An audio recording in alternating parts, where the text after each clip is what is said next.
নরকের সব শয়তানেরা এখন বাংলায়, বললেন রাজ্যপাল। কোচবিহারের মাথাভাঙা এবং উত্তর দিনাজপুরের চোপড়ার ঘটনার পরে সত্যিই শান্তিপ্রিয় মানুষ উদ্বিগ্ন।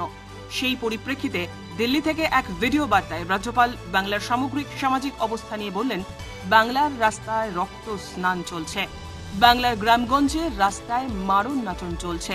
এখানে কি আদৌ কোনো পুলিশ মন্ত্রী আছেন? এই অশান্তি থামানো কি তার দায়িত্ব নয়? নরক শূন্য হয়ে গিয়েছে, সব শয়তানেরা এখানে এসে গিয়েছে। জঙ্গলও এর থেকে ভালো। জঙ্গলে কোনো প্রাণী শুধুমাত্র রোমাঞ্চিত হওয়ার জন্য কাউকে মারে না। শুধুমাত্র এখানেই রোমাঞ্চের জন্য এইভাবে হত্যাকাণ্ড চলছে। এটা চলতে পারে না। সরকারকে জবাবদিহি করতে হবে। এমন তীব্রতর আক্রমণ আগে কখনো রাজ্যপাল করেননি। স্বাভাবিক কারণেই তার এই আক্রমণ নিয়ে নানা মহলে উঠছে প্রশ্ন। তৃণমূলও কাল বিলম্ব না করেই এর জবাব দিয়েছে।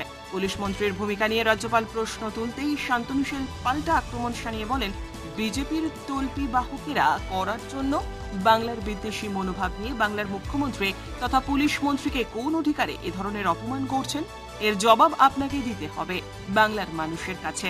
কিন্তু নাগরিক মহলের প্রশ্ন হচ্ছে, আপনারা তর্ক বিতর্ক না করে বাংলার কোনায় কোনায় জন্ম নেওয়া কয়েক হাজার শেখ শাহজাহান, জেসিবি নির্ভরতা ছেড়ে তাদের নতুন আইনে জেলে পুরুন। তাহলেই বাংলা থেকে তালিবানি অত্যাচার চলে যাবে। ব্যুরো রিপোর্ট, উত্তরের প্রহরী।